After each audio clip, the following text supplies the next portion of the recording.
Исәнсез, сіз Татарстан 24 каналында полиглот тапшыруын қарайсыз. Сізнің білән мен Гүлүсә Сыңғатуллина. Бүгінгі тапшыруда сөйлемімізде урынсыз қолданылған рус сөзләріне күзәту ясарбыз. Тіліміздің сөзлік составы еш қына керексізге рус сөзлері қолану арқасында да бұзыла. Ғады сөйлем тілінде һәм хәтта әдәби тілде де татар тілінің тиешлі түшінчәні білдірілік өз сөзлері яки тілде олар кебек үзләштірілген ғәрәп һәм фарсы алмалары болып та рус сөзләрін қушып сөйләшү очраклары шактый күп. Мұнда алынма сөзләрне қоллануның төп принцибы бұзыла. Бу принцип ise шуннан гыйбарәт. Туган телнең тиешле төшенчәне белдерә алырлык үз сүзлек хәзинәсе яки үз лексик байлыгы яңа сүз ясау мөмкинлеге булганда чит тел сүзләре кулланылырга тиеш түгел. Алда зур бурыч татар телен саклау һәм үстерү бурычы торган чорда телебезгә бөтенләй кирәксезгә рус теленнән йөзләрчә сүзләр кертү дөрес эш түгел әлбәттә. Чыннан да, кең кулланылышта шул исәптән тәрҗемә материалларында татар сүзләре булып та рус сүзләреннән файдалану очракларын күреп гаҗәпләнергә туры килә. Мисалларга мөрәҗәгать итик. Җитештерү сфераларында эшләүче коллективлар. Бу очракта җитештерү өлкәсендә яки тармакларында дип әйтсәк, дөресрәк булыр.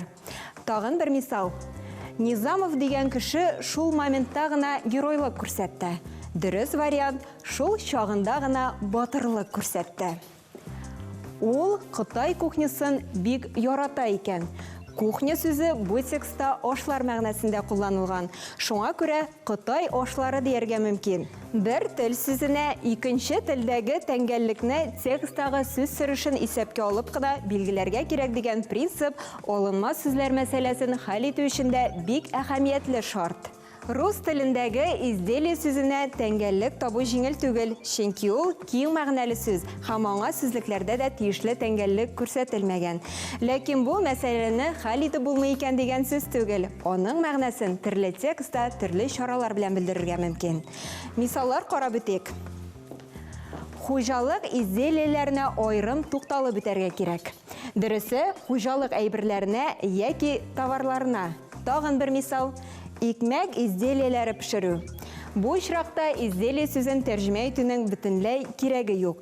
Икмәк пешерү дип кенә дә әйтергә була. Соңгы берничә елда матбугатта рус алымнарының һәм халык ара сүзләренең чыганак телдәгечә әйтелеш һәм язылыш нормаларын үзгәртергә омтылу татарчалаштыру күренеше хөкем сөрә. Мисаллар китерик. Милләтләрне бер совет халкына әверелдерергә маташтылар. Бу очракта совет халкына дип әйтү дөрес булыр.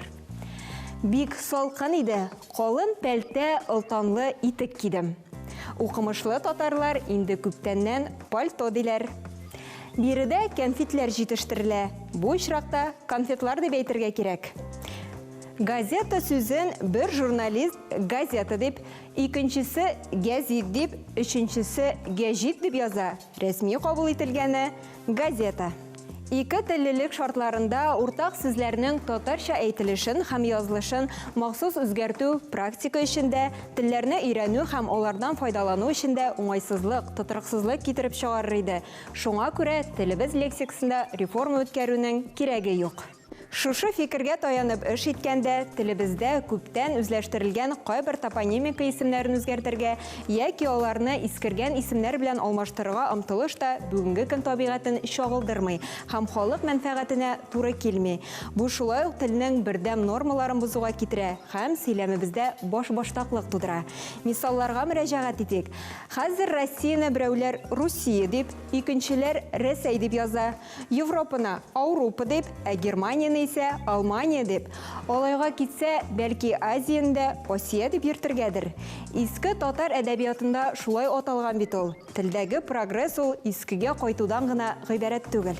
Шушының белән тапшыруыбыз ахырына якынлашты. Бүгенге тапшыру сезнең өчен кызыклы һәм файдалы булгандыр дип ышанып калабыз. Мин Гөлүсә Сыңғатуллина сезнең белән сау булашам. Очрашуларга кадәр.